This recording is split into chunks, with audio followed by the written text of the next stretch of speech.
Oh my gosh, this has been such a great day for so many reasons. But first, I just want you to know I'm the last speaker, and after me is the ballet. So let's give it up for all the speakers all day long. What a great, great group. I've learned so much from them. So a few weeks ago, I think I made a huge mistake, which is kind of normal for me, but I didn't know it was going to be a mistake. I'm like one of those fathers who likes to brag to his 12-year-old daughter. So I let my 12-year-old daughter read a book I wrote, which was a big mistake because then she comes to me a few days later. She's a quick reader. I'm proud of her. I'm bragging about her now. So she comes to me a few days later, and she says, Daddy, I hated this book. And I'm like, Molly, why did you hate this book? It's my favorite thing I've ever written in my entire life. And she said, throughout the entire book, you're always crying, you're gonna kill yourself, and you're gonna cry, and you're crying on the floor. What's wrong with you? And I said, because I want to be a good example to my children. I said, well, honey, I wanted to tell the truth. And at that time, I was feeling that down and out, that low. And in particular, she was referring, first she said, after I said that, she said, but Daddy, that's really mean.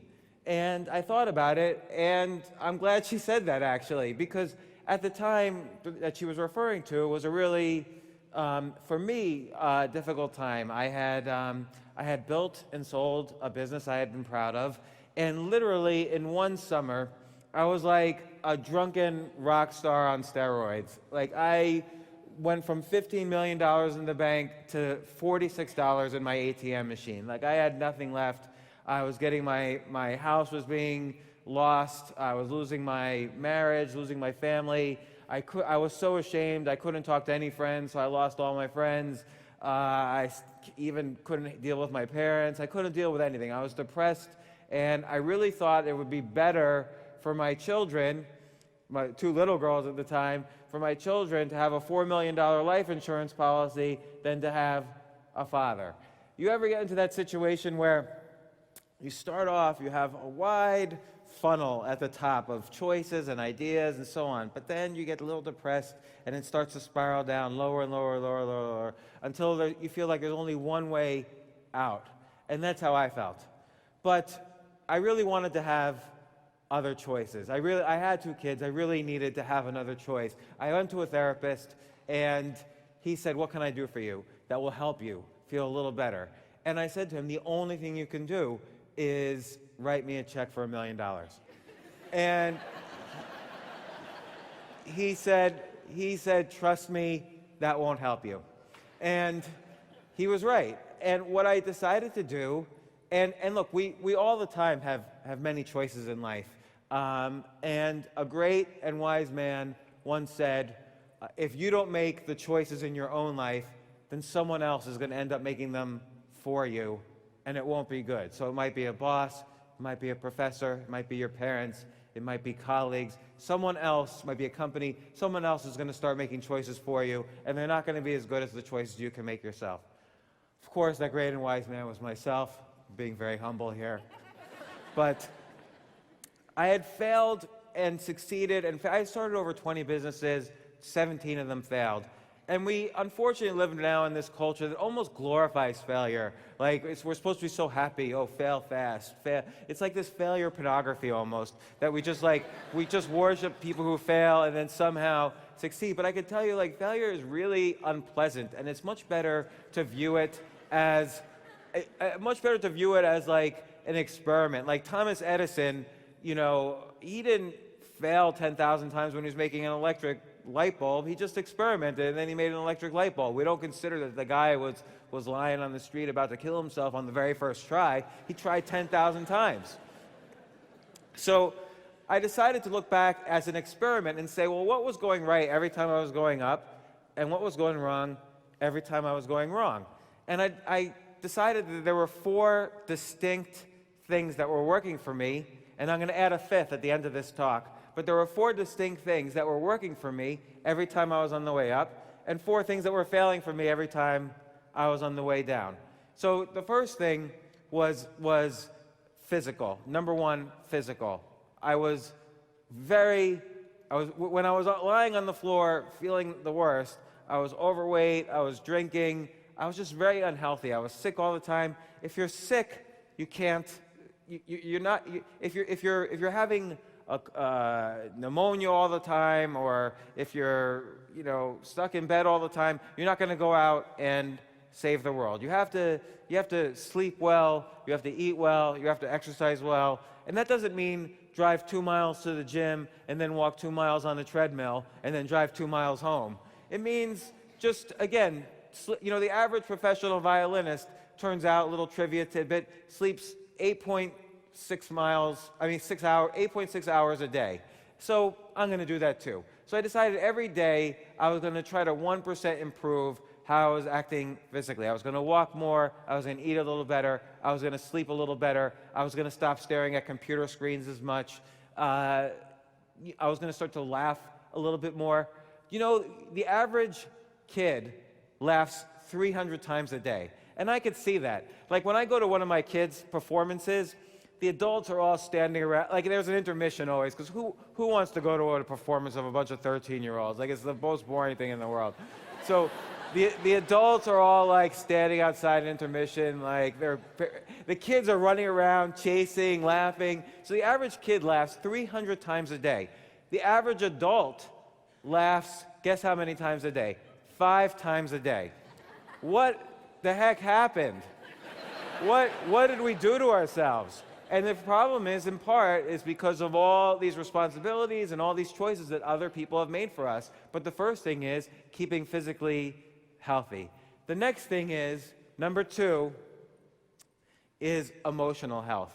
And this was very important for me. I was basically doing all my business and all my friendships were with people I didn't necessarily love and trust. So I have to basically, I made it a commitment every day I was going to 1% improve on being around people I loved and trusted, and people who loved and trusted me. And it started off very difficult. I didn't know what to do. I was on the ground. When you're on the ground, you can't just suddenly, jump up and say, hey, life is great. You're on the ground. And so here's the first thing I tried to do, my first experiment in being around people who love me. Of course, it always starts with an ad on Craigslist. And I put an ad on Craigslist which said I had a head injury, and after the head injury was over, I found out I was psychic. And anybody could write to me and ask me any question they want. So I got hundreds of emails that day, and of course, I threw out all the emails from men and only answered emails from women. And you might ask, like a lot of people, I tell this story, and the first thing they ask is, well, did you end up going out with any of the women? And I'm like, look at me, of course I didn't go out with any of the women. But I did end up being friends with some of them, though, I have to say. But very important for me to always be around now people I love and trust. And the difference in my life has been remarkable. Just having that, waking up thinking, I'm going to be around people who love me and who I love. Sounds easy, but it's not always easy. One time somebody wrote me an email and said, James, I love all your ideas. I'm trying them, coming up with business ideas left and right. And he said, but one problem I have is every Friday night I go out drinking with my friends and they just trash all my ideas. What should I do? And I said, very simple, stay home on Friday night. I never heard from him again because it's actually hard to do these simple ideas. Number 3, spiritual. And I don't like using the word spiritual because it means something different for each person, so I'm going to call it creative gratitude. And this is not easy gratitude. Like, I'm always grateful for my kids and for my wife and for everything, but that's almost like emotional sugar. It's like a little too easy. So I think of the phrase complaining is draining. How many people just today have at least complained once? And I know I have. So raise your hand if you've complained at least once. I can't see a goddamn thing in the audience, so I don't know if anybody's actually complaining. But just think, like maybe you were in traffic on the way here, and you were like, honey, you just missed the ramp. We're going to miss James Altucher's talk. Ramps, by the way, they should just get rid of them, because you miss one ramp, and it's like a tractor beam of Tijuana, which is just bad news. So the key is, though, this is an opportunity to solve difficult gratitude problems, I call them. Like you could say to yourself, in this example, wow, I live in such a great and innovative city that everyone wants to be here, and that's why there's traffic. So I'm here and everyone else here because it's such a great city. So anytime there's a problem where you feel like the seeds of complaint coming up, think of how to turn it into gratitude, because I guarantee you it's always there. And again, don't change overnight. I'm just talking about 1% better every night. And then finally, the fourth thing is, and I have my one prop of the evening, this is a waiter's pad, because I'm going to take your orders afterwards. No. What I do is every day I write down 10 ideas. Why do I do this? Think about your leg muscles. If you got into a bike accident and you were laid up in a hospital bed for 2 weeks, you would actually need physical therapy to walk again. That's how fast the leg muscles atrophy. It's the same thing with the idea muscle. If you write down 10 ideas a day, I guarantee you within 6 months, you'll be an idea machine. A year, that's 3,650 ideas. Give yourself permission to have plenty of bad ideas, because you're going to have many bad ideas, but you will be an idea machine. And again, this has changed my life. And this is not advice, because we're all smart and intelligent and talented people, but this is what I did.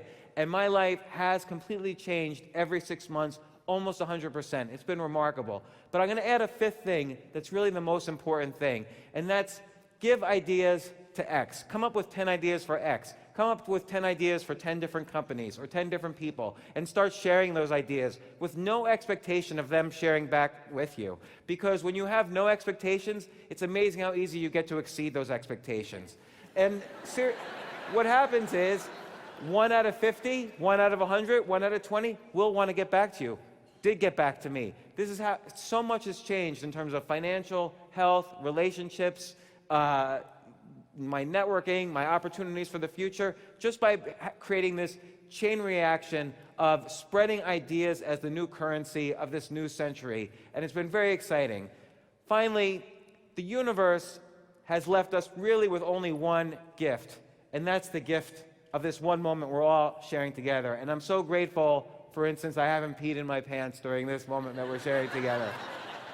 But the key is, with this one moment, what do? You have to make art with it, and then you have to share it. And I'm really thankful that we've all been able to share this moment together.